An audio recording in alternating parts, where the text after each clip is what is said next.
Welcome to the John freaking Muir Pod. Lace up those boots and sling on the pack for a romp through trails, short and long. With your host and Renaissance man, Doc. It's time to embrace the suck.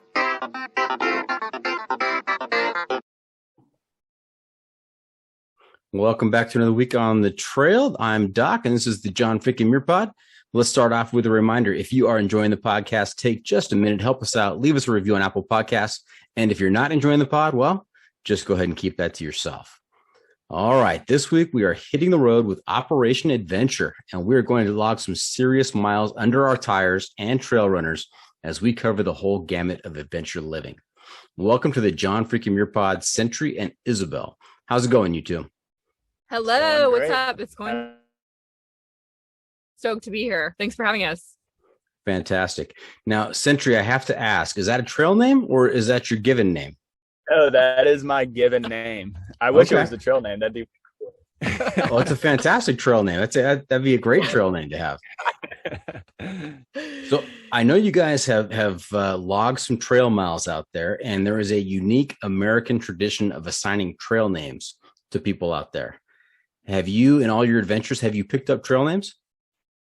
Okay, this is funny because we talk about it all the time. We have not picked up a trail name, and it's almost to the point where we want it so bad that I think it's not going to happen. Yeah, and we do more like intermittent hikes. We haven't done an actual long through hike yet, so that's where you get like the heart and soul of the trail name. We dedicate ourselves to a through hike that we'll pick one up.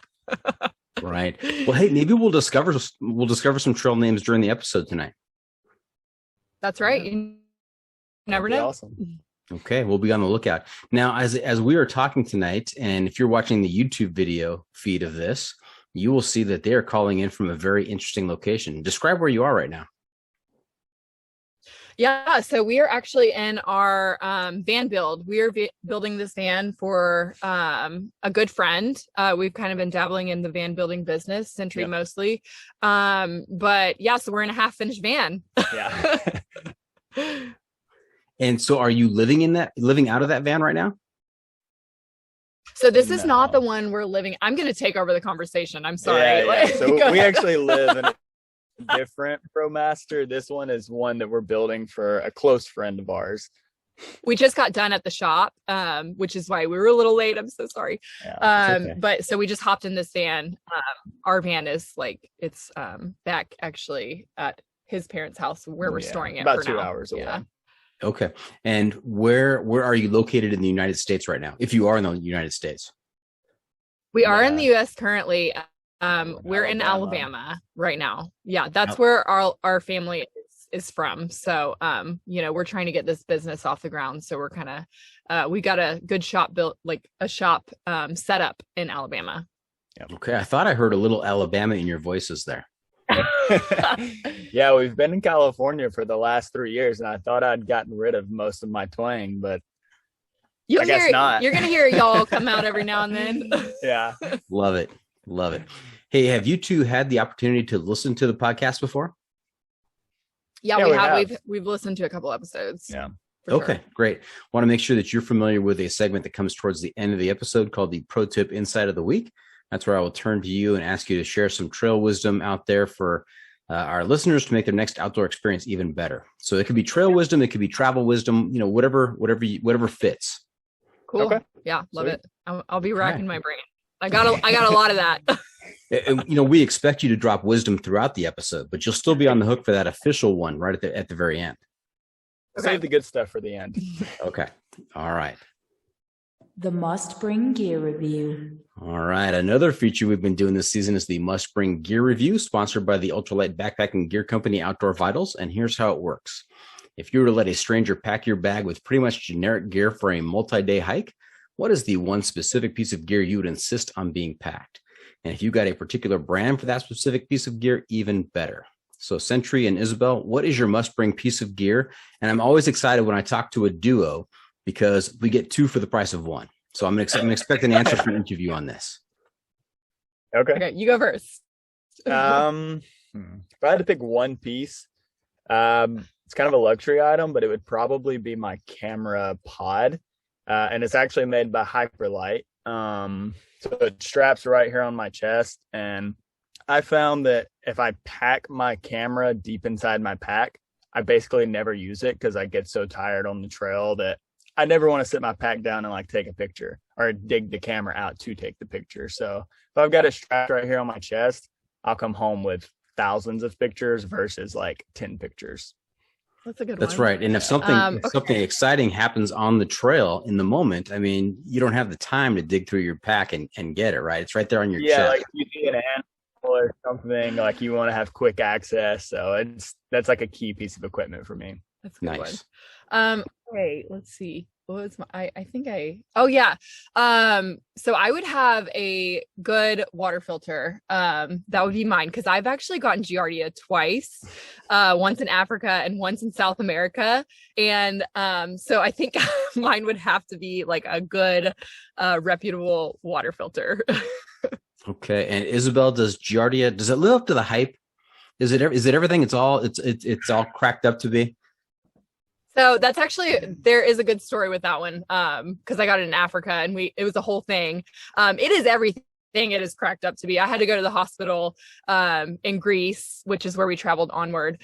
And then when I was in South America, I actually had to deal with it for my entire trip. Cause we couldn't change like our backpacking permit plans and stuff. So, anyway, it's hyped up to be. It comes out of both ends. I'm so sorry. You probably don't want to hear that. But it's pretty hard to keep your hydration up, but I was having a good time. So, you just got to push through in the moment. It aggressively comes out of both ends. It's relentless. He's still married to me. Don't worry though. Nice. So you two are married. Very good. We are married. And I just have to say, just to follow up on that little bit of a story there, that if you get giardia in Africa and you end up going to the hospital in Greece, it has to be all it's hyped up to be. I mean, that's quite the distance there. Yeah, for sure. It ran its course until it put me down. Yeah, it was scary there for a bit. I was wondering how you were going to finish that sentence. It ran its course until. Gotcha. Yeah. Until there was nothing else to give, and I mean, she's a little stubborn, so she held off going to the hospital until like she literally couldn't walk anymore. So it's kind of a funny story. It was probably like 2 a.m. Oh, I don't know. We were in, I mean, this is, do you want to hear the story? It's kind of absolutely. The listeners want to hear this story. Okay. Let me just give you kind of like the quick version. So, I was in Africa climbing Kilimanjaro. I got giardia. He met me in Egypt, and I had started to feel sick in Egypt and was having some symptoms, but nothing too bad yet.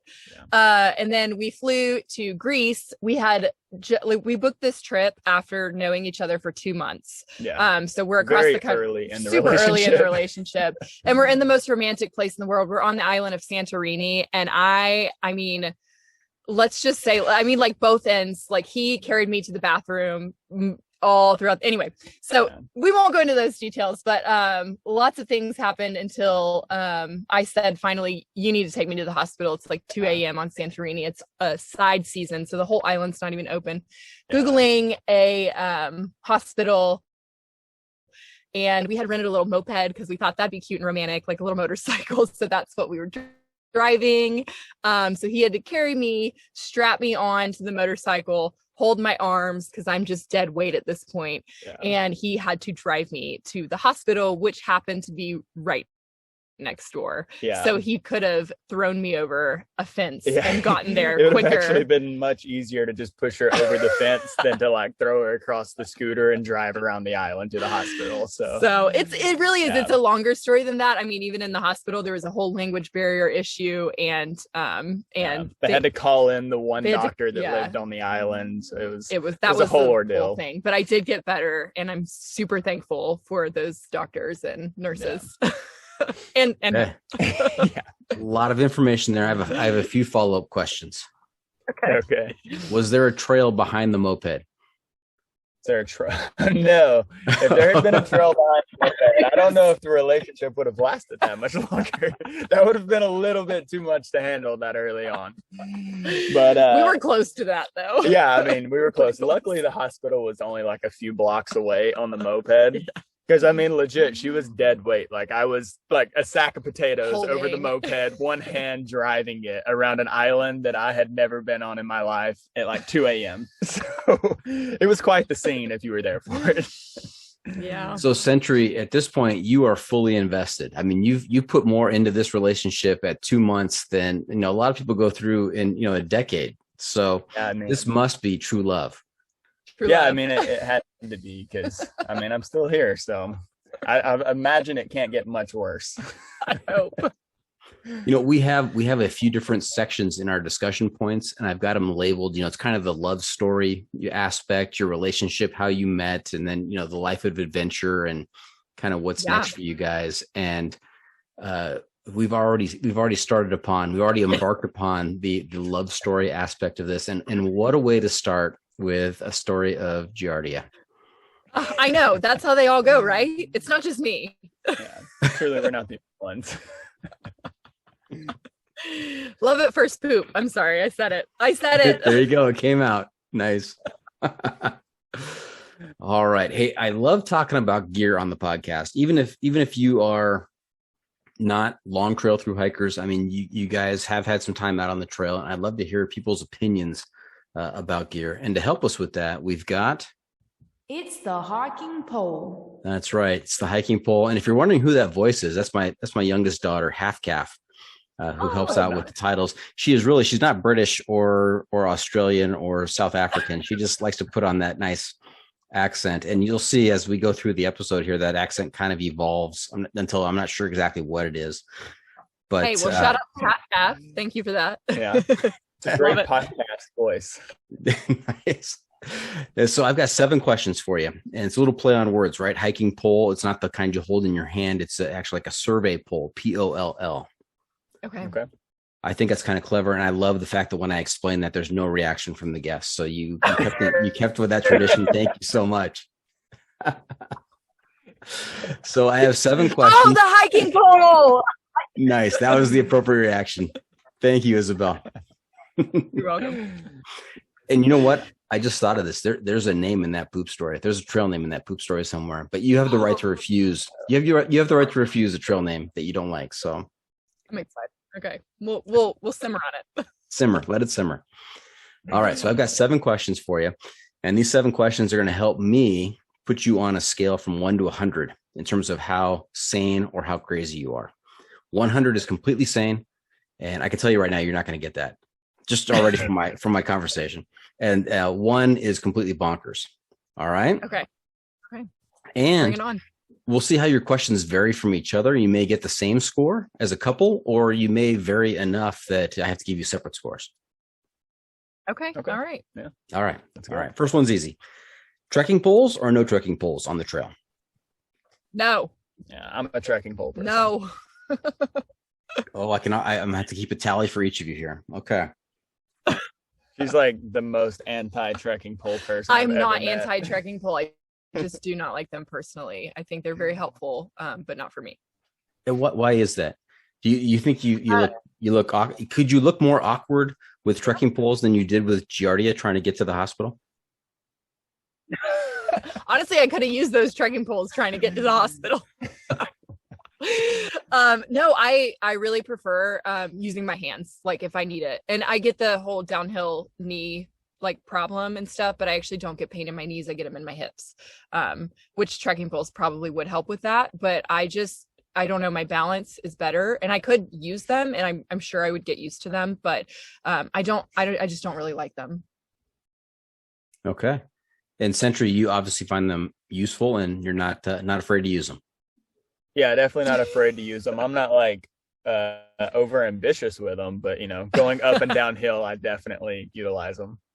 Yeah, I mean, you mentioned, Isabel, they're good for the knees going downhill, but I find them really helpful going uphill because it's almost like when you plant that and you pull on it, it's like pulling on a railing. It's like the mountain path has a railing on it.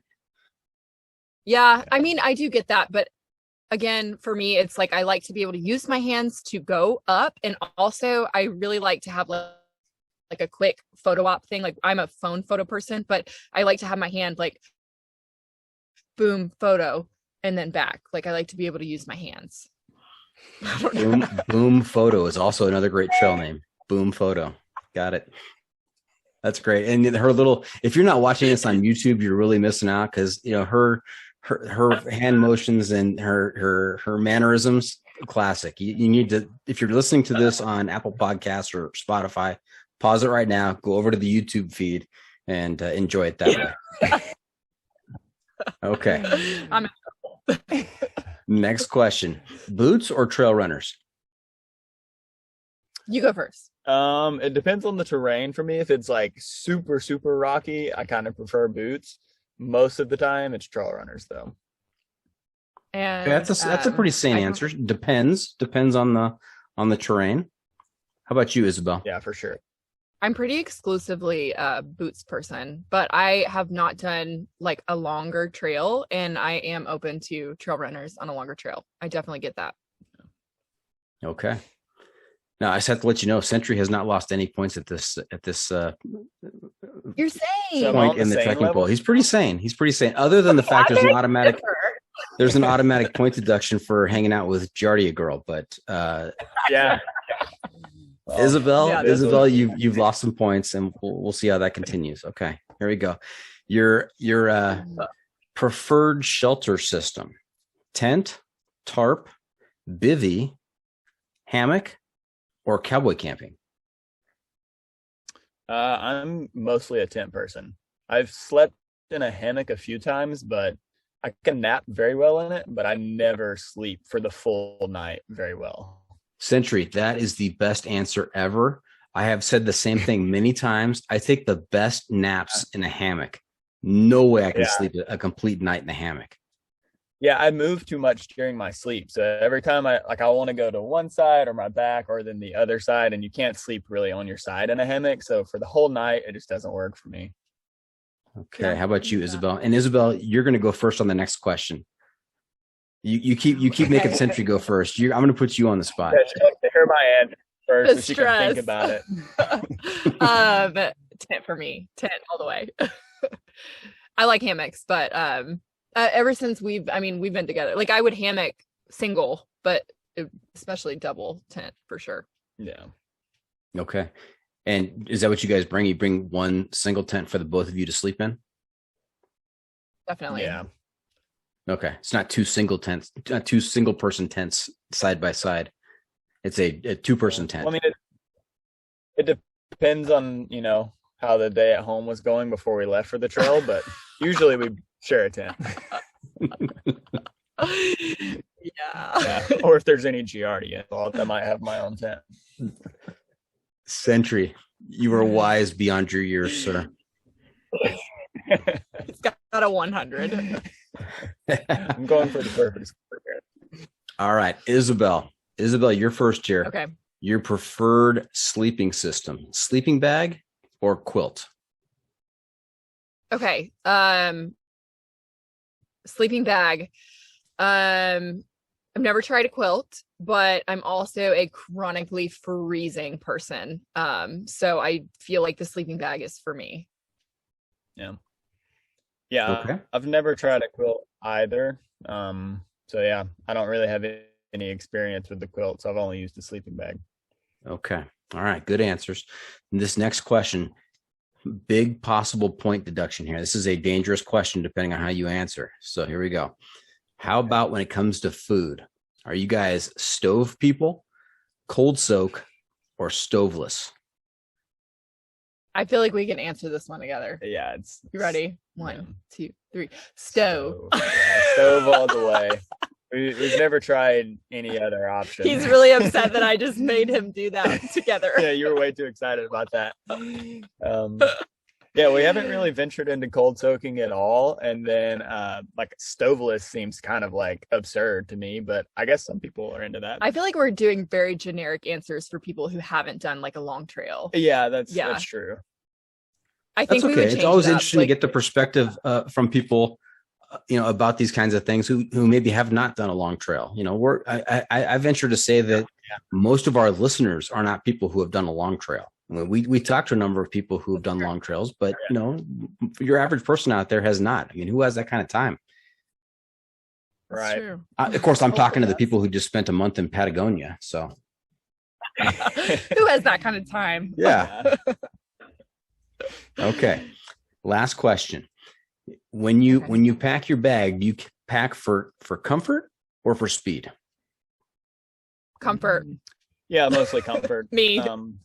Especially with photography, like I love to pack all of my lenses in there just in case you want to get like a particular kind of shot. So, I mean, I'm carrying almost 12 pounds of camera gear alone before I add any of my actual backpacking equipment. So definitely.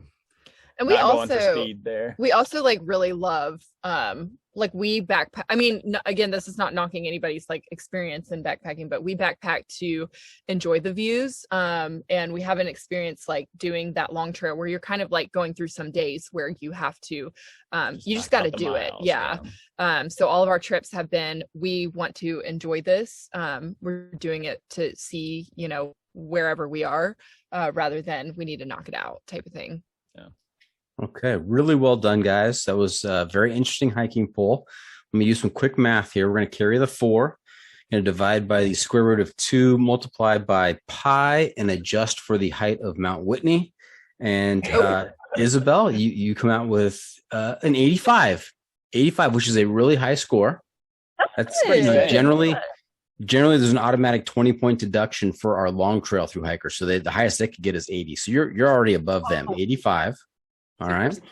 And then Sentry, I apologize, but there was a 2-point deduction just based on the Giardia story and you having her on the back of the motorcycle and still being there. So that it's the highest score ever on the podcast, a 98. Congratulations. Nice. He's so sane. I don't know if that's a good thing though. I want to be a little crazy. Yeah, he is. Don't worry. But I'll take the record.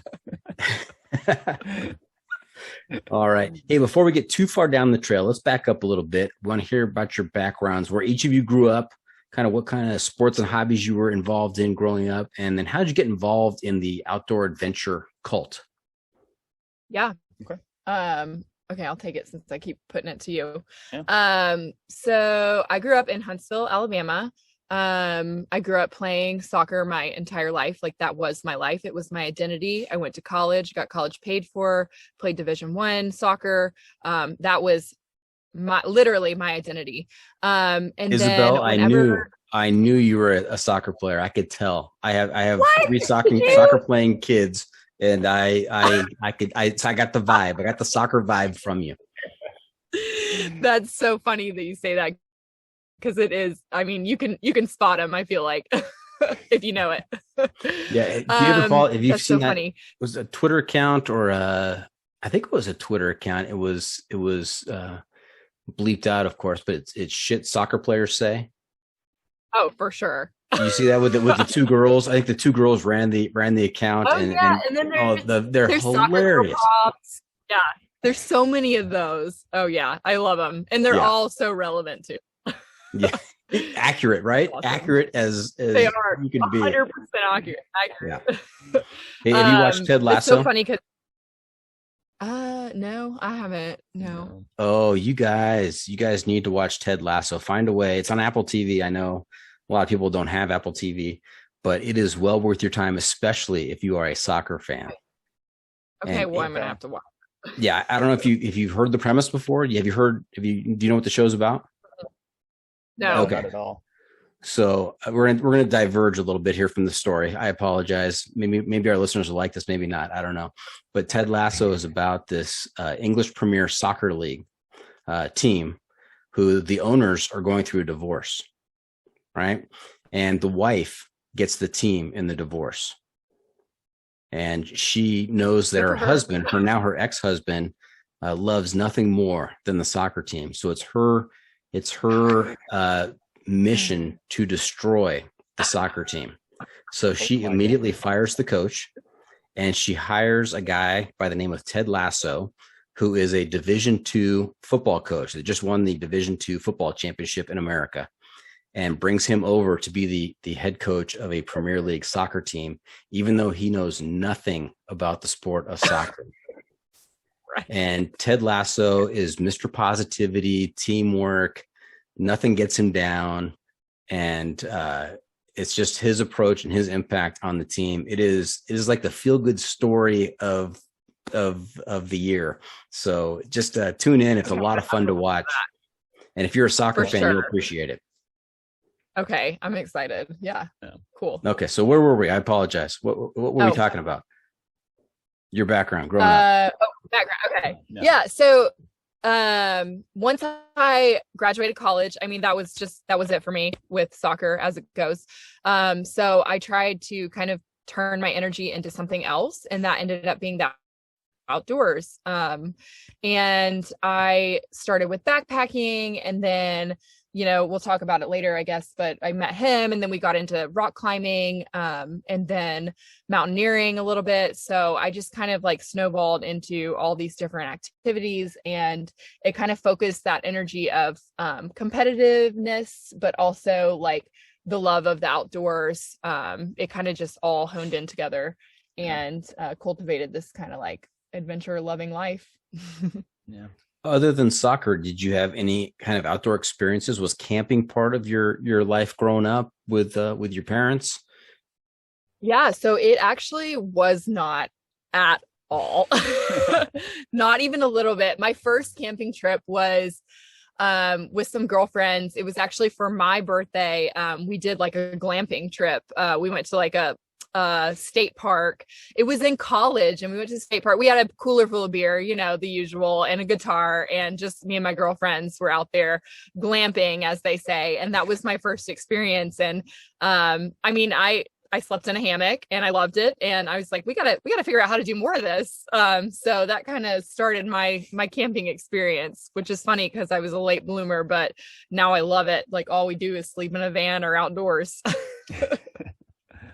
How many stories out there have started with a cooler full of beers and a guitar? I mean, so much promise in that. So many, all the stories. All right. How about you, Sentry? Yeah. So I'm from a much smaller town. We actually grew up about 2 hours away from each other. It's called Piedmont, Alabama. And I kind of had the small town life, played mostly ball sports growing up. And then in the background, I was always riding motorcycles, never super competitively, but just kind of as a hobby, and we would race occasionally. And then once I got to high school, I kind of had to make a decision on where I wanted to dedicate my time. So I started racing pretty much full time instead of playing ball sports. And that's what I did all the way until college. Once I got to college, though, I had a few injuries racing that, once you're in college, you kind of have to be a little more responsible. So showing up to my classes with like a broken arm or collarbone wasn't really acceptable anymore. I couldn't take good notes. So I ended up giving up racing. And my parents actually booked me a rappelling / like climbing trip for Christmas my freshman year of college, and went on that, and I was almost instantly hooked on it. I had really no experience with the outdoors prior to that, and like the first time that you drop off a cliff was like the ultimate adrenaline rush for me. And it for me was like a natural transition from racing to climbing and rappelling. And yeah, I actually made friends with the guy that took us. He took me climbing one time after that, and then I was just hooked. I bought completely taught himself from YouTube. Yeah, I bought all the gear like a week later and just started YouTubing everything like crazy, which really isn't the way you should learn. You should probably hire somebody to teach you, or like find a friend that climbs. But I mean, in Piedmont, there's not a lot of options for people who climb, so I just worked with what I had. Well, I mean, YouTube, what a fantastic resource. I mean, how many people, in our daily lives, how often do we reference YouTube to find out the solution to something? How do I change this headlight in my car? How do I get this piece off? Right? Daily. Yeah, every day for me now. That's right. Even that's when right. I'm climbing, I mean, there's so many little like technical aspects that, you think you've got it mastered, but there'll be this one thing that you're not sure about, and somebody out there has made a video on it at least once. That's right. Now, Sentry, I've got some questions for you, some follow-up questions. Okay. Number one, do you think maybe there was some kind of subliminal message to your parents getting you some kind of gift that causes you to climb over cliffs? Maybe. I don't think I was that much of a disappointment to my parents, but I mean, you might be onto something. I've never thought about it that way until now. That's good. Just a question that came up in my mind. So actually, side note, here I am taking over. Sorry about that. But they did tell me that they got him that gift and did not know that was going to stick. Like they did not want that to stick. They thought it would be a one and done fun gift, and they don't regret it now, but they say they had no idea. Well, I don't think they realized what it would spiral into, that it would take me across the country and like, just bigger and bigger ambitions with climbing goals. So they had no idea that I would venture outside of Alabama with any type of climbing.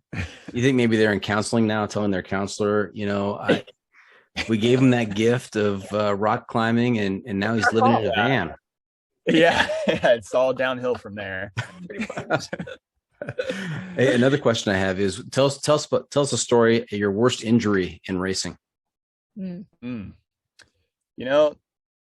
had a lot of crashes that looked like they should have hurt me a lot. And the worst crash I ever had, though, injury-wise, was in my backyard. I had like these tiny jumps that me and my dad had thrown together. I mean, it might have been like a 20-foot jump, like nothing crazy. And I ended up shifting into neutral, flipped over the handlebars, and then the bike hit me. Broke my right leg and my collarbone and gave me a concussion all at the same time. But I was riding by myself, which is like the number one no-no. And so I was like stuck underneath the bike for like a solid 20 minutes, half hour before my mom realized that like she didn't hear the motorcycle anymore. So she instantly runs outside, like we have to call the ambulance. It was a whole ordeal. Then I was like wheelchair bound my junior year of high school. And yeah, it was an issue. Wow. Well, but you proved the statistics correct though. You've heard that statistic that, all major accidents happen within 2 miles of someone's home. You were actually in the backyard. I was as close as you could get. All right. And also, if you don't mind, and you can tell me to mind my own business, but if you don't mind, I'd love to know where your parents came up with the name Sentry. It's a very unique name. Yeah, no, it is for sure. I wish there was this crazy cool story that I could tell, because I get asked this a lot. The coolest story I've got out of my mom is that it was some sort of music festival. I think they were listening to the band Alabama, and they heard someone yell Sentry in the crowd while she was pregnant with me. And she was like, that's what we're going to name our son. So that's the best story I've been able to get yet. Sentry. So I guess maybe the moral is, you're never sure what's going to stick. Someone yelled out Sentry at an Alabama concert and it stuck. They gave you rock climbing lessons and it stuck. Yep. Right. If you throw enough stuff at the wall, something's going to stick. There's an episode title in there somewhere. I'm going to think about that a little bit. Yeah. Okay.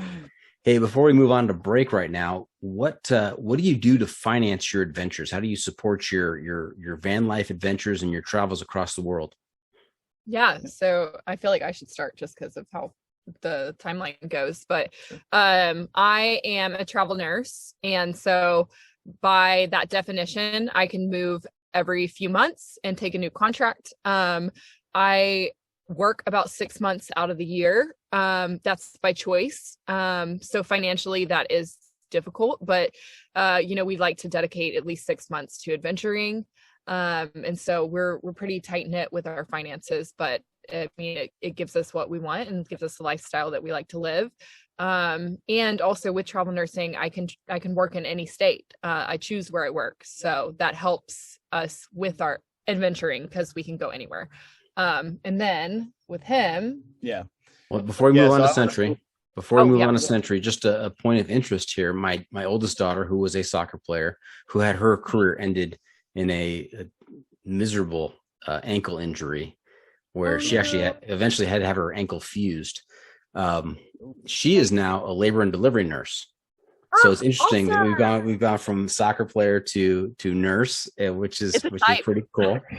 And I know that just from my talks with her, she's labor and delivery, and she's at a hospital, really enjoys it. But I know from my talks with her that travel nurses, they make additional money, right? There's like an Definitely. added money to that. Yeah, I mean, it's so for us, it works really well because we kind of we'll get into all that, but like we live in a van, and so we don't have to find housing, and we don't have to pay the additional costs that you normally would. So we kind of pocket that money. But there is a good pay for travel nurses, and it's supposed to supplement duplicating expenses and blah blah blah, whatever. And I also do work in intensive care, so for the past couple years my work has been valuable, shall I say. But yeah, so it is, they do pay you pretty good. Yeah, and Sentry, I have to commend you. Now I'm starting to see a little method to the madness here. Despite the giardia and the rocky start, I mean, the fact that you're adventuring out there with a travel nurse who specializes in emergency medicine, that's smart guy. Yes, with my list of injuries growing up, I knew I needed somebody in the medical field. Joke's on him though, because when he gets sick, I'm like, stop being a bitch. Excuse me. I get zero sympathy at the house. It backfired for sure. Oh, not strong in the bedside manner, huh, Isabel? Yeah, not at home for sure. All right, Sentry, how about you? Yeah, so I went to school for engineering and occupational safety, and I was working as an engineer, or I guess I should say as a safety manager for a construction company for 3 years out of college. And I loved it. It was good money. It was everything you would want out of a career, good benefits and all that. But it didn't really give a ton of time for the kind of lifestyle that we like. And I had a lot of passion for other things that, I wanted to pursue before I got too old. So I actually quit my job in my field that I went to school for. And I've been pursuing photography for a bit. And then the most recent thing has been van building, which was kind of unexpected at the time. Whenever I quit, we were building our first van just for us to live in and to travel in. And I mean, I loved the whole process, but I didn't think there would be like a whole lot of value to building a van. But almost immediately after we built it, we had a ton of people show interest in it. And pretty quickly, or within the year, we had that van sold, built another one for ourselves, and then now we're building this van for another family friend. So we've had a ton of people reach out, and if things keep going the way that they're going, I think that van building's probably going to be our new venture. Yeah, I don't have any stats on this, but my sense of just what I see out there on Instagram and social media and some of the people I've talked to is that the pandemic has kind of made people rethink how they're living their lives and where to spend their time and what to prioritize. And a lot of folks are taking the van life route. So yeah, for sure. It's a good market out there. And honestly, it's something that we're passionate about. Like, we encourage people to get out there. Like, this family friend of ours is going to work from their van that we're building. So it's going to be fully functional for that and whatnot. But, mostly we just want to encourage people to see the world. Like, there's so much out there, and being from Alabama, a lot of people are stuck in their little bubble. And we just really, I don't know, I'm really passionate about that. Just like, get out there, like, see the world, like live your life. Life is short too. We just saw COVID happen. Life is short. You need to live while you can. So that's kind of our whole at least it's my passion behind it. He loves like all of it, but I love the engineering aspect behind it. And also just, post pandemic, so many jobs went remote that it's really opened up this possibility to so many people that it didn't exist for prior. Yeah. Like this person here, she did have to go into the office prior, but now she's working from home full time. She always was interested in this kind of thing, and now she has the opportunity to pursue it. So when you say this person here, you mean the person who is paying for this van renovation, not Isabel. Yeah, not Isabel. No, the person we're building the van for. Got it. All right. Hey, we're going to take a quick break, and then when we get back, we're going to hear more about the love story, how you guys met, and how that all progressed, and we'll get into some stories of adventure. So stay tuned for that. We'll be right back.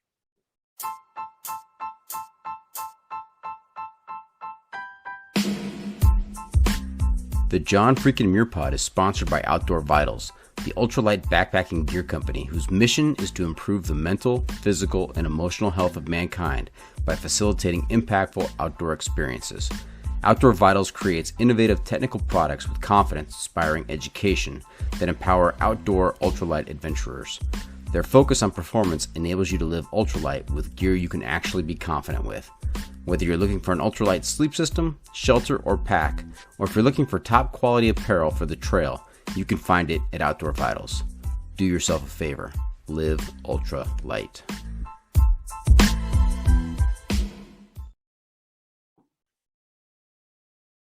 And welcome back. We're talking to Sentry and Isabel from the back of a van in Alabama, did you say? Alabama. Yes, Alabama. In Alabama. I know you're from Alabama. I was trying to remember, did you say you were in Alabama at the moment? So, okay. Let's hear about this love story. I want to hear, we heard about you guys growing up independently of each other in different towns. How did you guys end up meeting?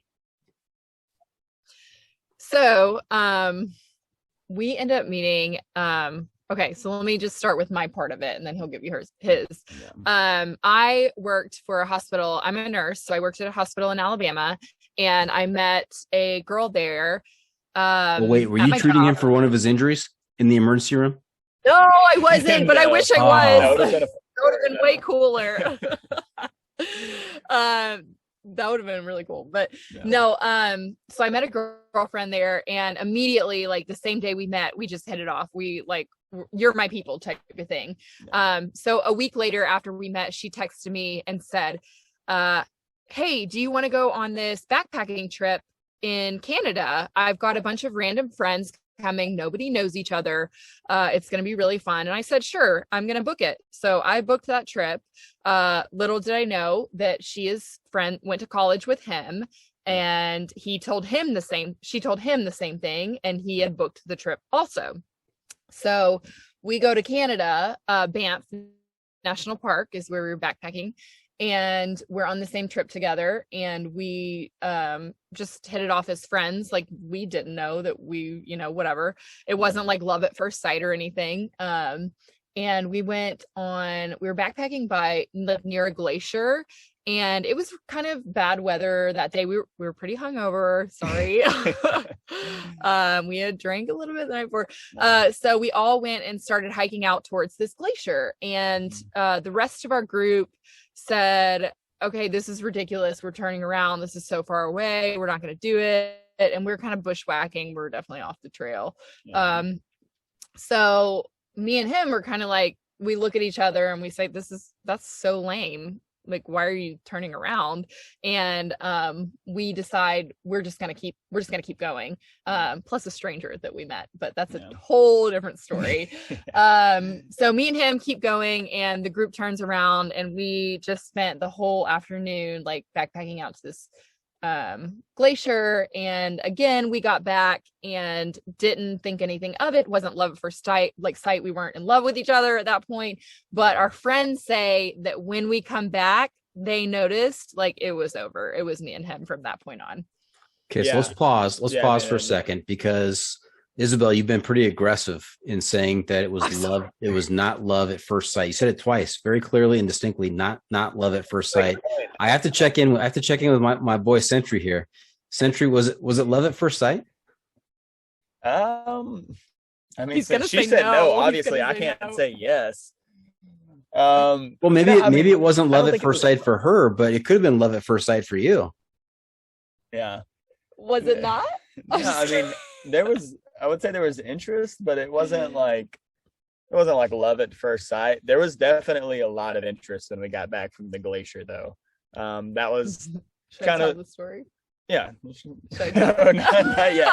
We'll get to Not that. yet. Should I tell But it? I mean, the hike to the glacier was, I mean, I guess you could call it a hike. The bushwhack to the glacier was pretty aggressive, and Isabel was like in shorts, like totally scratched up legs and arms. And I was like, wow, like, I don't think I've ever met a girl that would just get after it quite like this. Like, she caught my attention for sure. And yeah, we just had a lot of time to ourselves and definitely a lot of interest. I wouldn't call it love at first sight, but Okay, we'll characterize it as strong interest at first sight. yeah, that I sounds like good. that. Okay. Sorry to interrupt. I had to ask Sentry. Fair. Yeah, it's fair. Were we? I think was it you? No, it was you. You're Oh. still telling the story. We got Oh. back from the glacier. I think that was it. And then our friends said that's where it was, like we were together at that point, and we didn't know. We were just like really good friends. Once we got back from Canada, we spent literally every second together, and we weren't like in any type of relationship for a couple of months. But yeah, I mean, that was kind of it. Okay. And so then what happens next? I understand that you then headed off to Kilimanjaro, Isabel? Yeah, so I had that booked, and through that same friend, I hope I'm portraying this correctly, but basically within a week that I met that friend at work, her name is Taylor. Hi Taylor. She actually does have a trail name. It is Time Bomb. So shout out, like, hi Time Bomb. Anyway, There's got to be a good story behind that trail name. I'll have to reach out to Time Bomb, see if she'll come on the show and share that. No, definitely. Yeah, She would for love to. She actually is dating somebody who is actually pretty big in the whitewater kayaking world. He's on a documentary and stuff. Anyway, so back to me. I don't even know what I was talking about. Kilimanjaro.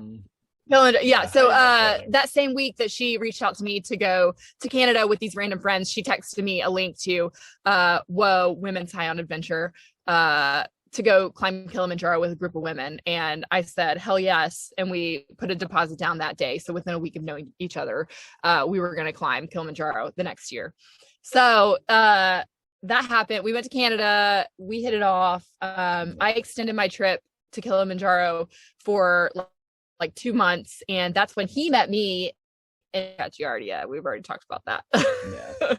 Yeah. So pretty quickly after Canada, I would say maybe like a week, he booked that trip to Egypt.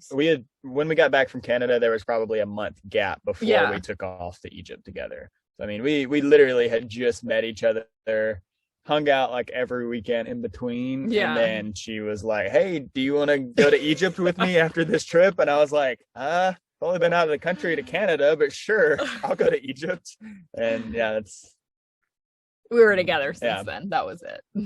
Now, Isabel, did you get to the top of Kilimanjaro? I sure did. It was on International Women's Day, and we stood at the top of that mountain and celebrated. It was awesome. I actually took a little shooter, but I was pretty high on altitude, so I did not take that shooter. But me and Taylor, we had it in our backpacks. We carried it up and then all the way back down, and then we took it. You carried that extra weight and didn't use it at the top? We did. I know. We were not okay. It was my first time at altitude, and it was 19,000 feet. So it was a bit much. Yeah, I can imagine. Now, you kind of glossed over really quickly, Women High on Adventure, acronym W.H.O.A. Tell us a little bit about that group.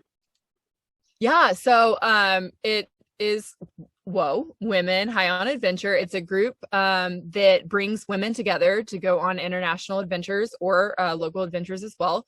But they go from anywhere from Patagonia, which I just did a trip with W.H.O.A, led a trip to Patagonia, and then we extended our trip. Kilimanjaro, they do Peru, Oktoberfest, I mean, all over the world. It's just women. It's a big community of women who want to adventure, but maybe don't have the friends who want to do it with them. And so it's pretty cool. When I went on my first Kilimanjaro trip, I was a client, and the girls that I went on, I mean, we're like sisters now, like we're best friends. We talk, the two of them are having babies right now. And they texted us pictures and stuff. Like it's just a huge community of women who love the outdoors, who want to climb mountains, like move mountains, like get outdoors, and have this big family of people who they can do it with. I hope I did that justice. I feel like there's so much more to it than that. It's really cool, but that's the gist of it. Well, you were pretty excited when you were talking about it, and it sounds pretty cool. So I think you did a great job there. Okay. Cool. Now take us, let's fast forward from the giardia story and the back of the motorcycle, moped, getting you to the hospital. Let's fast forward to this moment on top of Shasta. Oh, yes. Yep. You should tell it. Yeah. Yeah, I can tell that part. So I had also never climbed a mountain, and then somehow came up with the idea to propose on top of a 14er. A mountaineering route. Yeah, on a mountaineering route. I had never been at any kind of altitude or anything like that. But yeah, we had been dating for, I guess, two years at that point. And, eventually you decide that, it's time to propose.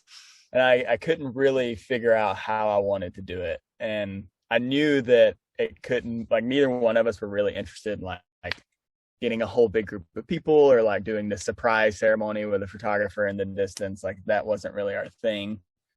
And we had been interested in climbing Shasta, but it was like one of those like side conversations that you never really pursue. So I was like, yeah, like we'll go for that. That sounds like a good plan. And yeah, we planned the trip, totally not knowing if I was actually going to be able to make it to the top of the mountain, or if any of us would make it. And yeah, luckily the trip went super smooth. We did it totally unguided. Luckily the mountain was crowded enough that anytime it got sketchy, we could just hop in behind a guided group and just kind of follow their tracks. We knew what we were doing. Yeah, I mean, we totally knew what we were doing. Yeah, but we made it. And then the plan was to propose on the summit, but we got up there, it was kind of chaotic on the summit. So right when we came off, I was going to do it right in front of the summit. It's like this little flat area.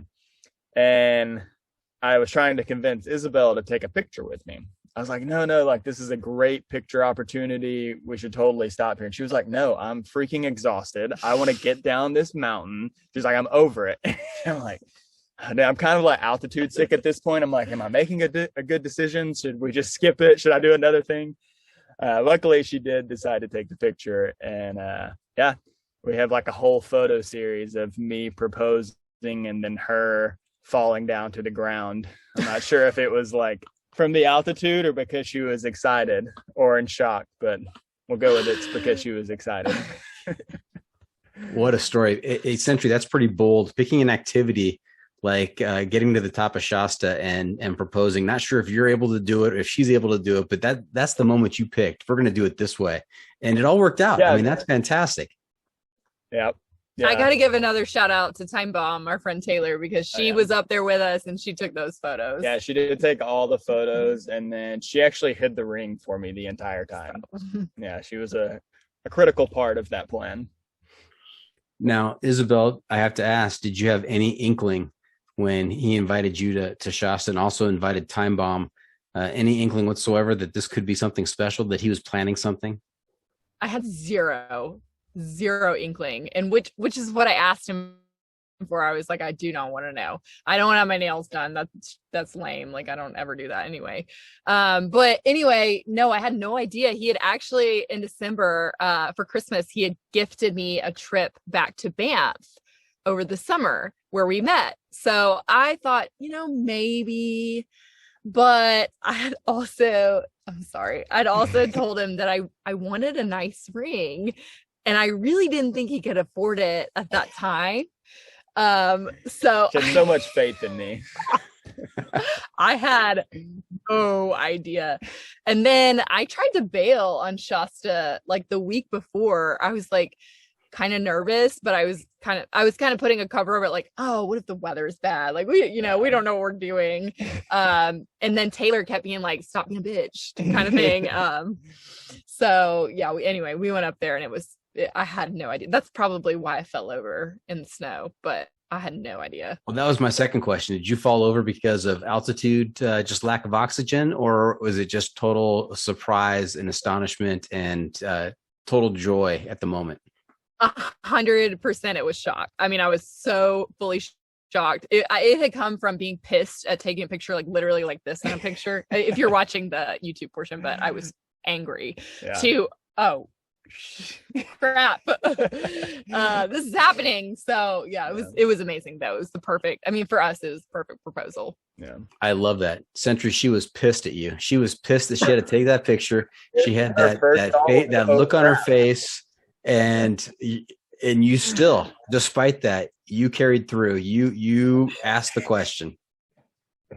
I figured if I hiked all the way to the top of this mountain, I have to ask the question. Couldn't waste the opportunity.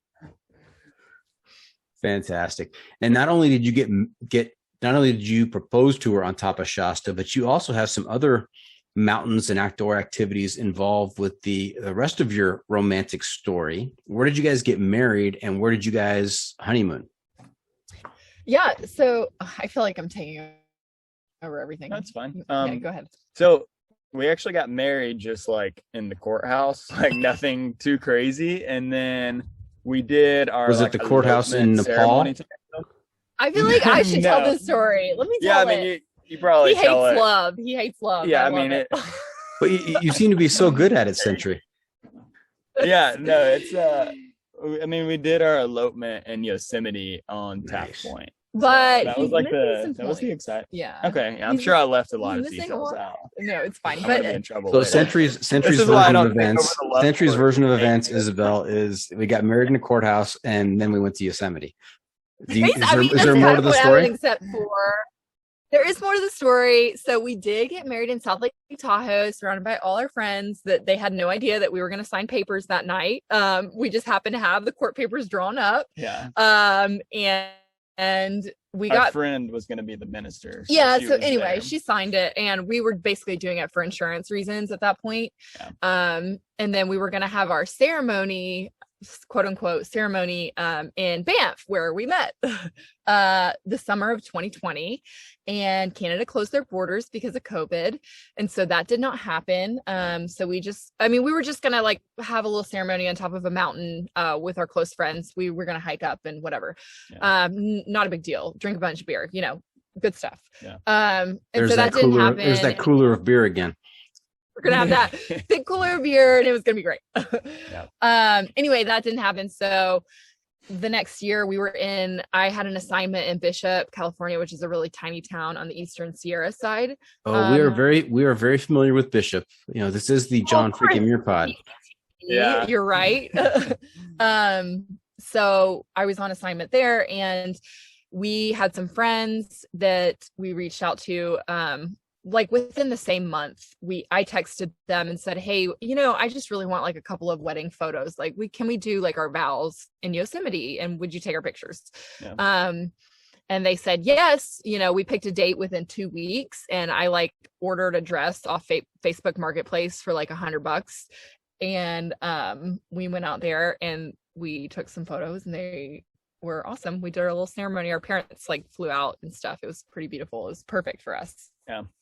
I guess you told that story a little bit better. Now, I mean, 2020, you guys are still pretty much newlyweds. Any babies yet?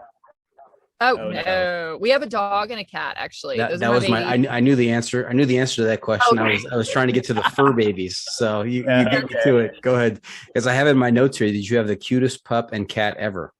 Ever. Yeah, I mean ever. Fitzy and Ollie. Oliver's our firstborn. He is a black rescue cat. He is 17 pounds. He's a massive little kitty cat. Yeah, it's a big boy. He's huge. He is a domestic long hair rescue, and he's very sweet. And our dog is Fitzy, or Fitz, is his name, and he was a rescue as well. He kind of showed up to his parents' house. He was in Piedmont, Alabama, they get a lot of stray dogs, and so we kind of took him in. Yep. Are dogs just running wild in Piedmont? Yes and no. We kind of live out in the sticks, so it's not uncommon for people to dump. This sounds terrible. people will dump like puppies and stuff out in that area. So we've recovered quite a few dogs. Our house is borderline like a dog zoo. And he just showed up. He was already like a year old, we think, maybe 6 months to a year. And we like searched for an owner for 4 or 5 months. Yeah. No one claimed him, and he was like the sweetest dog ever. So when we moved to California for my job, he just came with us, and yep, it's been with us the whole and time. is he kind of a mix, or is he a specific breed? Yeah, we're pretty sure he's a mix. He looks like husky, German shepherd, and maybe some lab. Not 100% sure. He's super cute. Yeah, and he's got a perfect mask around his face. He's really cute. Nice. You know, there's DNA tests for dogs now. We're so cheap. We keep wanting to do it, but we're like, we don't really need to know. We're so practical. He's a cute dog. He's ours. Like, we're keeping him anyways. Yeah, and these DNA tests are incredible because my son had his dog tested, and he's also a rescue. Got him tested, and not only does it come back and tell you, what kinds of breeds and what percentage. I mean, he's 2% this and 2% that and 17% this, and it tells you the percentages of the breeds in the dog. But then it also tells you about relatives nearby in the family tree. He's got a brother named Boomer and a not a brother but a near relative named Ollie. Living in so Palmdale. Cute. And so it's almost like, you go out and you do a DNA test for a human and you find out about, where your family's from and any distant relatives. It's really bizarre. Yeah. Honestly. Yeah. We need to do it. We keep delaying, but we should definitely do it. I know. We had a rescue dog that passed last year, and he was a bit of a grumpy old man. And my daughter got us a DNA test for Peter. His name was Peter. And it says it's this brush with like bristles on it, right? And it says to do it in his mouth, 3 or 4 times. I'm like, I'm gonna get bit. I mean, he's not gonna put up with me putting a bristled brush in his mouth for 3 or 4 times. Are you kidding me?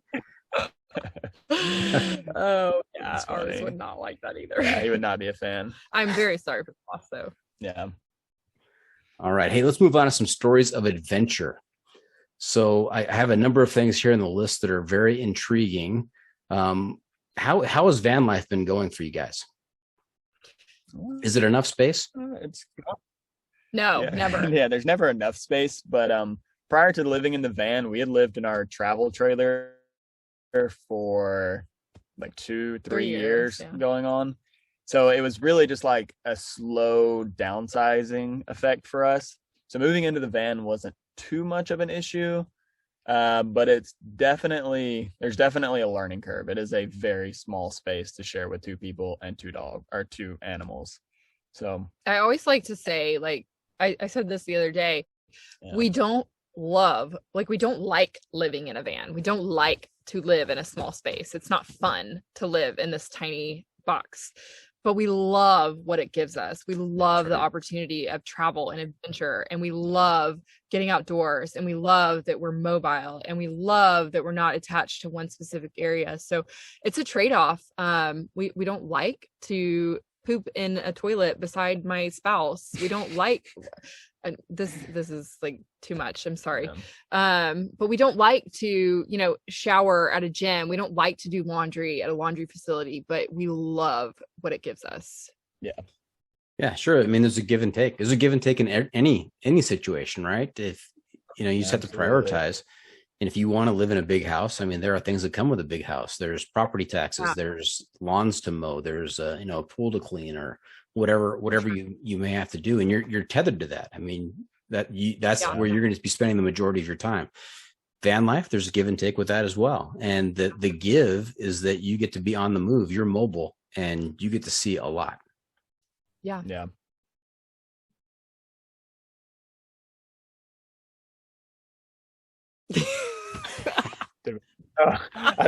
I thought we froze, honestly. See, I'm a former educator. I'm a former educator, so I used good wait time to see, if anything else will develop there. That was a funny moment. I like that. That was good. I really enjoyed it. Kind of like holding off. I was holding off, like I felt like we were going to stare off, and I was feeling it. Yeah. Then I thought there was a lag, but then I was like, well, I don't I'm not really sure if this is a lag or if it's kind of an awkward silence. I'm not sure what to do here. Watching the looks on your faces as that moment just stretched on a little bit, that was classic. Again, if you're listening to this, you need to watch this on YouTube. Okay. Now, which one of you, or is it both of you, is a runner? Oh, this is funny. Yeah. No, neither. Yeah, neither one of us. I mean, creatively. Neither. Why do I have marathon in the show notes then?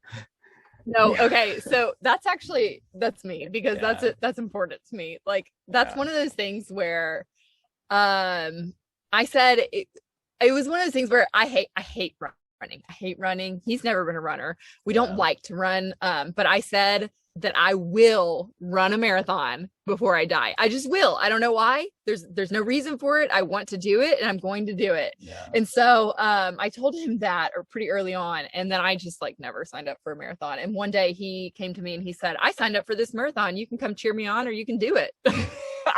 Yeah, I knew it was, and so of course I had to do it. Yeah, it was one of those things that we were going to just talk about forever and never do unless we got financially invested in it. Yeah. So I just went ahead and bit the bullet and did it one day on a whim because I definitely went in waves of like, yes, I do want to do this. And the next day I'd be like, no, like there's no way I'm going to commit to doing that. So on one of the good days, I just pulled the trigger and and you're locked in at that point. Yeah.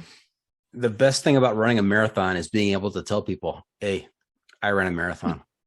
Oh yeah. Yep. Check that one off the list for sure. That's right. Yeah. And as I asked about the Giardia story, did it live up to the hype? For me, no, I would never run another one. It was like the hype was so real. Like I'm glad I did it. Like check the list off for real. But no, I would not do that again. It was terrible. Yeah, we kind of had opposite experiences. She absolutely hated every like training day, like pretty much the entire part of the race except for the finish. And then I weirdly discovered like a passion for running. I'm not like a super avid runner now, but like the whole process was kind of fun to me and I enjoyed the race. So definitely different experiences on it. Yeah, I mean, there are people out there who love running, but even I would say the majority of runners don't love running. They do it for one reason or another. Yeah. Stay in shape, stay healthy. You know, I run to eat. You know, the more I run, it means the more I can eat. So absolutely. The more beer you can drink. That's right. That's right. But running a marathon, quite an accomplishment. 26.2 miles is a long way to drive in a car, let alone run. So congratulations to the both of you on that. Thank you. Thanks. I feel lame like even saying that, but I feel like it's a huge accomplishment.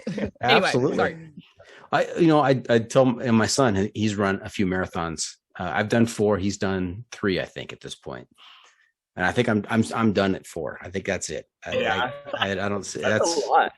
Yeah. That's a ton. But I tell him, I said, how many people on the planet have run 26.2 miles? Right. At one time? Not many. No. Very small percent. Very small percent. So don't feel like you're acting weird or anything. That's a big accomplishment. Congratulations.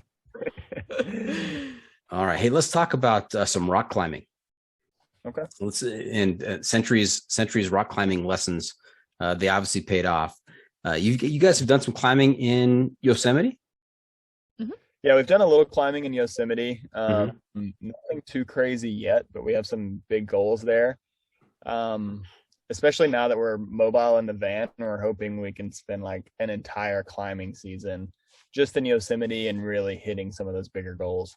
And he's downplaying it. He leads everything. I follow and clean. So he does all the hard work and he does some, not hard routes, but big routes. He does a lot of multi-pitch routes, 3 or 4 pitches in Yosemite. And he does it without, taking any credit. He'll like take pictures of me and I pretend like I got the credit type of thing, but he does all of it. Like he's really good. Yeah, I guess. And what are some of your goals with multi-pitch rock climbing, Sentry? What are you hoping to do? I guess our biggest goal is definitely up Half Dome. And then of course, like the most classic answer is the nose or anything on El Cap. I guess some of the more realistic ones would be Royal Arches, definitely the regular northwest face of Half Dome. I think that's doable for us. And then I think some that we could probably tick off in the next year would be out in Tuolumne Meadows, like Mathis Crest. We did Conness. Yeah, Mount Conness. That's verging on mountaineering. And yeah, there's a ton. There's a ton of I can't goals. think of them off the top of my head, but I Right. have like a whole guide just with highlighted routes that I want to do. Now this is not the adventure media recommendation, but I just have to throw out there a few documentaries that I've seen that I love that get me fired up for rock climbing, although I'll never do it. One is, did you see Valley Uprising? Oh yeah, I've watched Classic. it. Oh, So many. classic, awesome. Of course, Free Solo. Mhm. Yep, absolutely. Yeah. And I always say that even though I knew the outcome of that experience, I saw it in an IMAX theater, and I was watching, through my fingers. It was just so Sweating the uncomfortable whole to time. watch that So whole intense. process. Yeah, it really is. And it's so true what they say in the video that like when you know how difficult what he's actually doing is, it's even more intense, I feel worse, like, yeah. because you know what the chances of him falling off actually are. It's Yeah. wild. Yeah. And how about the Dawn Wall? Did you see that one? Oh yeah. Oh yeah. That one should get way more credit, honestly. Yeah, it got a little overshadowed by Free Solo. Yeah, for sure, Tommy but- Caldwell is like the OG, and he's such a badass. Yeah. That really deserves a lot. Yeah. Yeah. No, it was a good. I agree. Incredible film. And he's doing it with 9 fingers. Yeah, I mean, like the most unlucky guy ever to like be a professional rock climber and cut a finger off. All right. Hey, we've got a ton of stuff to talk about here. And you know what? I apologize. We're going to have to pick and choose. You guys are going to have to come on for another episode to talk about the rest of your adventures. There's a lot of good stuff here that I know I want to hear about. I'm sure our listeners would want to hear it as well. But I'm going to just kind of pick a couple of things here we'll talk about, and then we'll get to the ending segments of the episode. Is that okay with you guys? Yeah, Yeah, absolutely. of course. Can I get a commitment from you to come back on the podcast? Darn, Yeah, we're for gonna have sure. to. Yeah. Twist my arm a little harder. Okay. All right. What kinds of backpacking experience do you have? What trips have you taken? So we've done a lot of Small trip. yeah, like smaller. We're a lot of weekend warrior kind of people, like the AT and the PCT. We've done a bunch of like weekend stuff. We've done, backpacking Kilimanjaro, we consider a backpacking trip. And then we were just in Patagonia for a month. We did a couple of big backpacking trips out there. Yeah. I guess the longest we've done is 8 days, kind of like a week. We've done a few different trips of that sort. Yeah. And then with our climbing trips, a lot of those are simultaneously backpacking trips as well. Just a couple nights type of thing. So, yeah. Right. And on the climbing trips, you have to carry in the rope. Definitely. Yeah, you carry in all the gear, so you end up with like a monster pack for like a lot of your alpine routes, which is really what I've gotten into recently. It's just like you have to climb or hike like thousands of feet just to get to the base of the climb, and then you camp there. Carrying all your beaners and rope, it's super heavy. Yeah, and mostly we've built our climbing rack out of like sport climbing and like low pitch trad climbing gear, so we don't have any ultralight like alpine style climbing gear, so like we've got to transition into that. But yeah, it's just like backpacking, like all the ultralight gear super expensive. Right. And so how much total weight were you carrying, do you think? On like a classic like overnight climbing right type of at least 40 pounds each. Yeah, 40 to 50 pounds each at least. Yeah. Oof, that's a lot.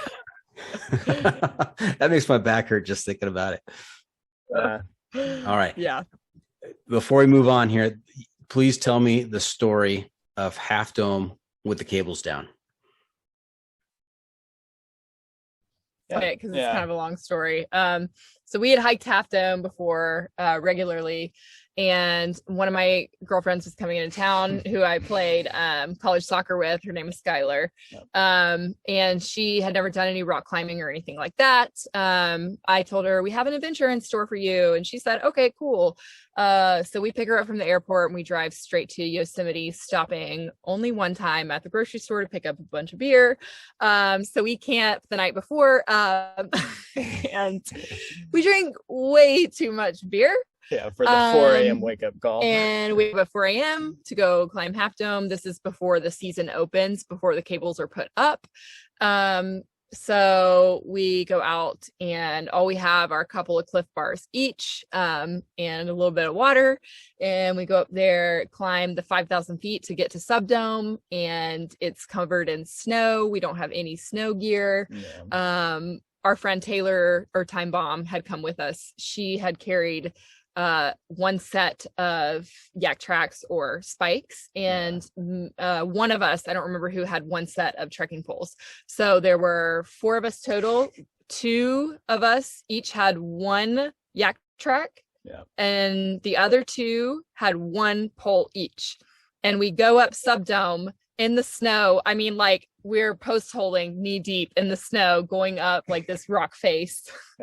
Skylar has no doesn't even really experience, like, hike, backpack, do anything. She hikes a lot of it. Oh yeah, but she doesn't do any type of climbing or like snow gear. Anyway, so we get up Subdome and we only have 2 Cliff Bars each, so we're starving and very thirsty and a little bit hungover. And anyway, we strap on our harnesses and our Pressix, and we kind of get our way up Half Dome itself. And if anyone's not familiar with what cables down means, the steel cables stay there year round. When they put the cables up, they just put the supports for the cables and the wooden slats that you walk up. So you walk up a staircase, and when the cable's down, quote unquote, the staircase is not there. So you have to cables just lay hook on the your rock. Climbing gear up to the cable, and so you have to press it and pull yourself up. But anyway, that was really fun, and we did make it, and we were exhausted, but we're laughing about it now.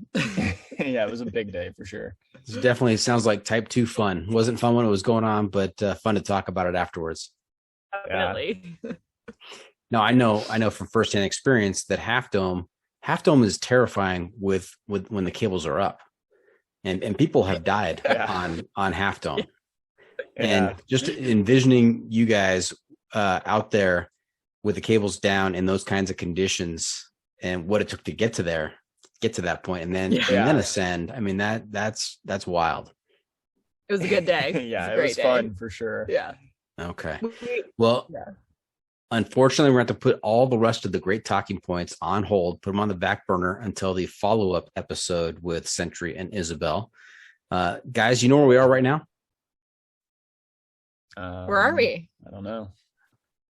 It's the Yes, that's right. It's time for the pro tip insight of the week. And again, I'm excited because we get 2 for 1 here. This is where you share a little bit of trail wisdom or travel wisdom with our listeners to make their next outdoor experience even better. So who wants to go first? I can go first. Yeah. Sure. I guess for me, pro tip.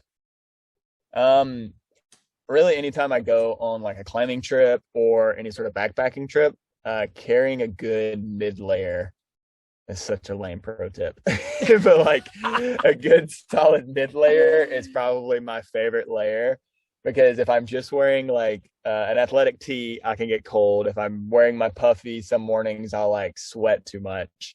But I found that if I wear my, they make fun of me because I always call it out by name, the Patagonia R1.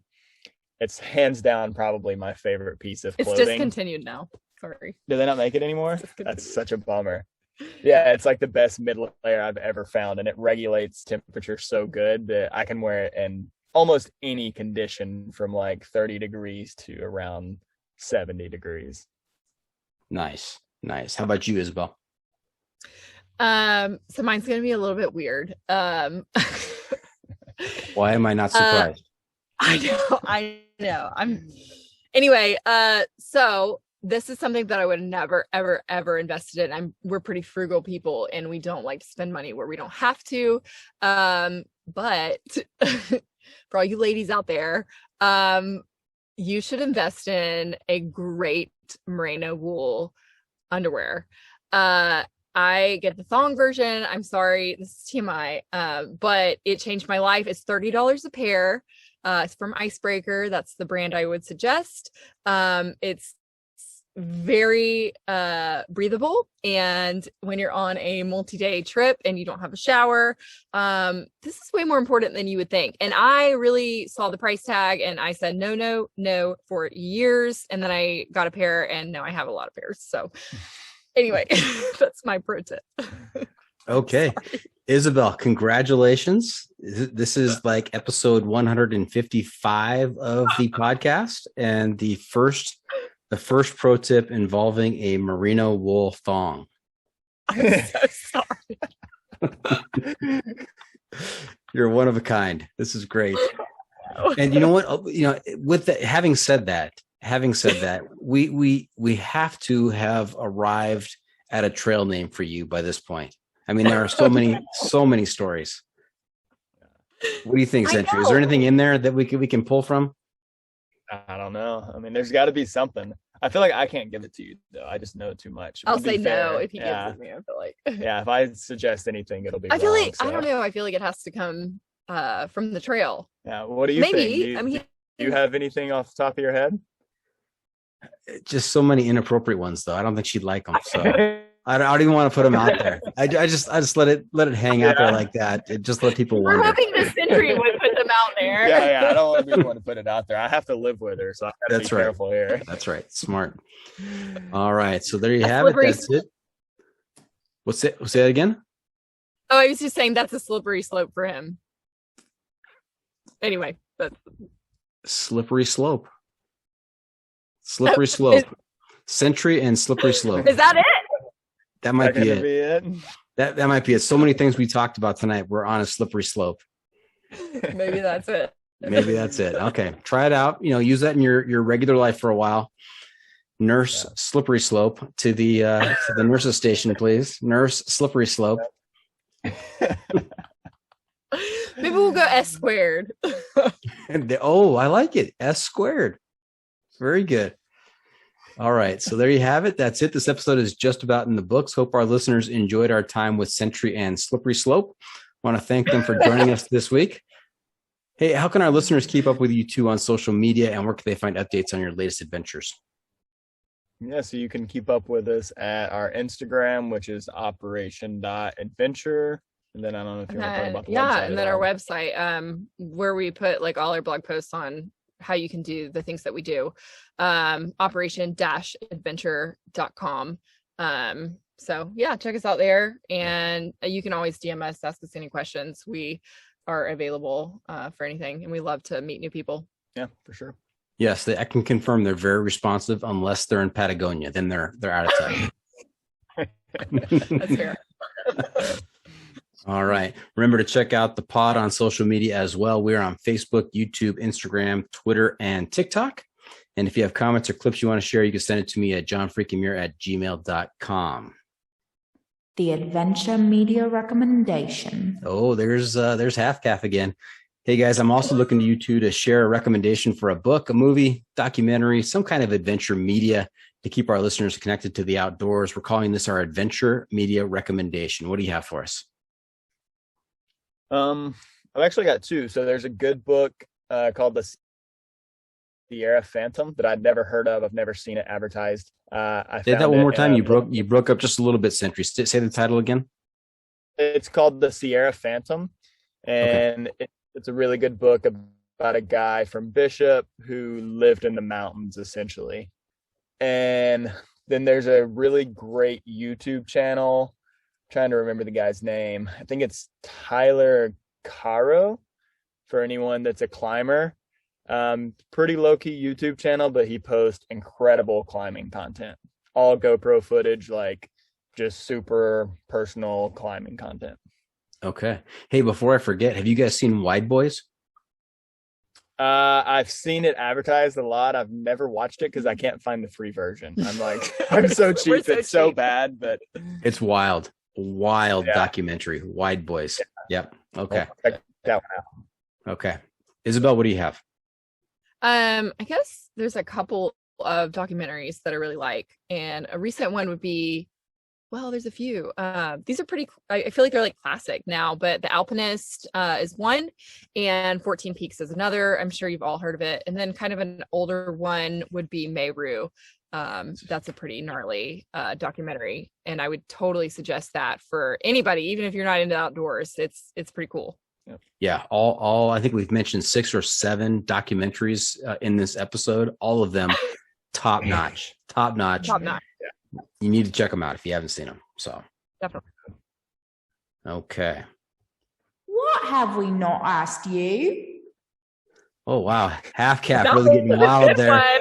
This is our last segment here before we wrap things up. Got one more segment for you called "What Have I Not Asked You That You're Dying to Tell Us About?" What did we leave out that we can fit into this episode? Okay, I'm going to fit this in, and I'm excited about it, and I'm going to turn this on you. Watch out. Anyway, so the thing that we haven't told you is that you might have known this, but we love beer. We love craft beer. And so it came up a number of times. Yeah, it did. Could you give us the recommendation for your favorite craft beer or brewery? And if you don't like beer, that's totally fine. You can put that to us. I'm not even hesitating. I've got a recommendation for you. Have you guys ever tried Elysian Space Dust? Okay, no, I haven't. I actually have, and it's fantastic. It is fantastic. It's an IPA. I reached out to them to see if they want to be the official IPA sponsor of the John Freaking Muir Pod. Oh yeah, that's awesome. I never heard back from them though. Not. I'm not surprised, but I thought I'd just give it a shot. Just give it a shot. The worst they could say is shoot your shot. Right, shoot your shot. That's exactly it. Okay. How about you guys? What is your favorite? Each of you. Okay, well, that's easy for me. I have a couple. 10 Barrel Brewing, the Cucumber Sour. It is absolutely delicious. It is, if you do like sours, I don't know, it doesn't matter. It's delicious. Cucumber Sour, amazing. Everybody out there, should I say it again? The Cucumber Sour from 10 Barrel Brewing is fantastic. But second to that, I actually found an amazing beer down in South America. It's called the Calafate Beer, and it's from like the Calafate berry in South America, and it has like this little tang of blueberry almost, but it's not similar. Sweet. It's delicious. Yeah. So that would be one recently that I found that I like. Go ahead. Yeah. Sorry. And then my favorite is like an old time favorite from a local brewery in Birmingham, Alabama. It's Trim Tab IPA. That's a good one. Yeah, it's super good. And yeah, it's probably the only one that's like super notable right now. Okay. Well, if Slippery Slope doesn't work, maybe Cucumber Sour. I love the cucumbers. You have to try it. I'm going to send you one. Okay. All right. That's a wrap from the John Freaking Muir studio. Any shout outs to friends and family? I guess I have to give a shout out to Time Bomb Taylor for not allowing me to tell her story, but I did anyway. And then I have to give a shout out to Skylar, who's also our Half Dome friend. So I'll give a shout out to those two. Yeah. And I guess a shout out to my family. They were very skeptical when I told them I was going to quit my perfectly good job to live this absolutely crazy lifestyle. So they've been super supportive the whole time. So I appreciate that. Yeah. Thank you to Sentry's parents for those climbing lessons. It all stemmed from there. Started it all. All right. Hey, thank you for tuning in. Always remember the trail is the trail. It doesn't care if you want to go downhill. It doesn't care if it's almost dark and you're looking for a campsite. It doesn't even care if you're hanging on for dear life on the back of a moped with a terrible case of giardia. The trail is the trail. Embrace the suck.